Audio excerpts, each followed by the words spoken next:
Quando Jonah Reed abriu o armário de armazenamento, a primeira coisa que caiu foi um sapato. O tênis aterrissou com a ponta primeiro no concreto, com um som abafado e definitivo, como a pontuação no fim de uma frase que ele vinha evitando há anos. Jonah o encarou sem se mexer. Um tênis infantil. Azul, desgastado nas laterais, o cadarço permanentemente embaraçado de tanto ser amarrado por mãos impacientes. Ele soube disso imediatamente. Da filha dele. Por um instante, o corredor pareceu inclinar-se. O cheiro de metal e poeira engrossou em sua garganta. Ele encostou uma das mãos na porta do armário até que a rotação diminuísse, então se agachou e pegou o sapato com cuidado, como se ainda pudesse conter algo frágil. Isso deveria ser rotineiro. Uma última tarefa antes de deixar a cidade para sempre. Esvaziar o armário, assinar o formulário, encerrar o assunto. Esse era o plano. Jonah havia se tornado muito bom em planos que exigiam um mínimo de emoção. Ele não esperava por isso. Dentro do armário havia 3 caixas, cuidadosamente empilhadas. Jonas retirou uma a uma e sentou-se no chão frio. O sapato jazia ao lado dele, acusador e absurdo. Ele abriu a caixa de cima. Fotografias. Sem moldura. Sem curadoria. Soltas. Centenas delas, presas com elásticos desbotados ou enfiadas em envelopes. Bolos de aniversário. Degraus de escola.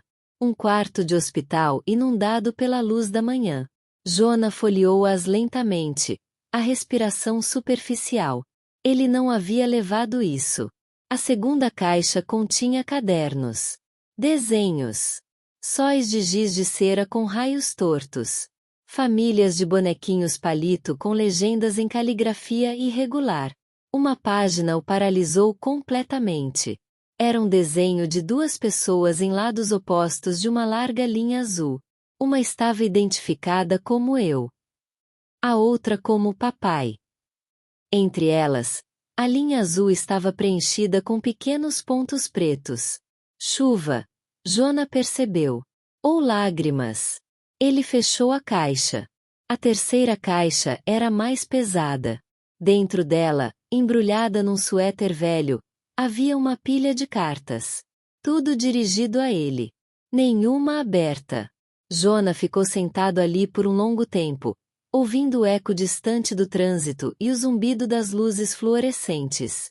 Ele passará anos se convencendo de que não havia deixado nada para trás que valesse a pena retornar. Este armário provava o contrário. Ele levou as caixas para casa. O apartamento estava quase vazio.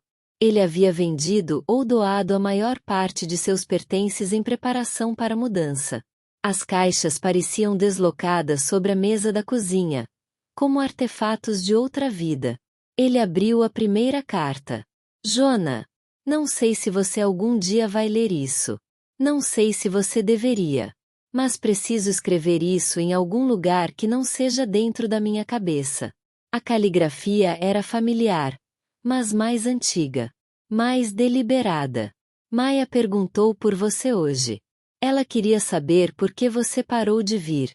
Eu não sabia como responder sem mentir para ela ou destruir algo que ela ainda não terminou de construir.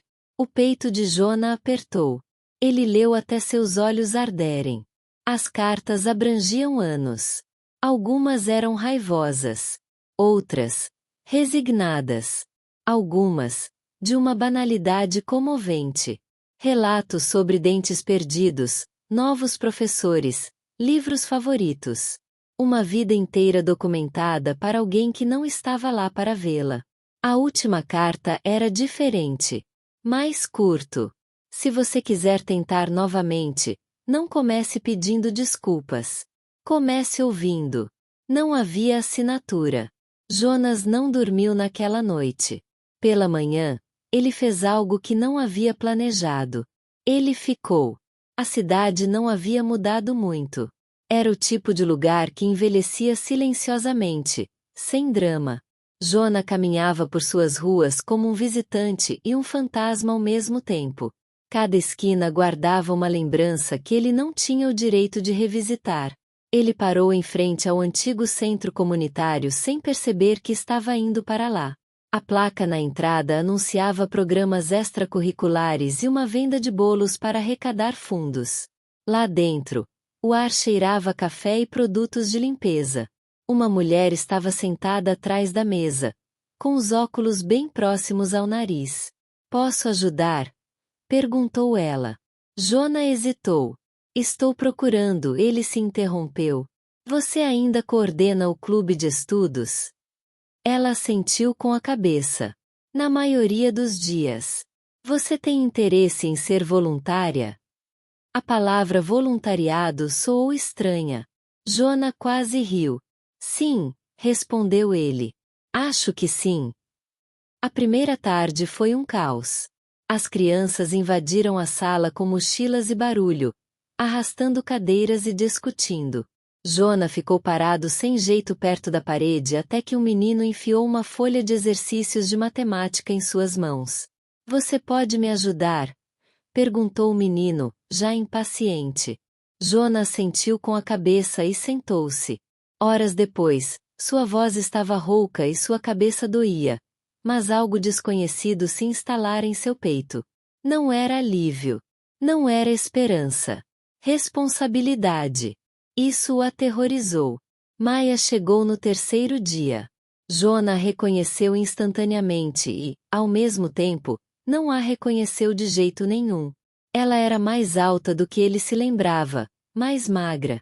Seus cabelos, os cabelos dele, caíam sobre os olhos enquanto ela se inclinava sobre um caderno.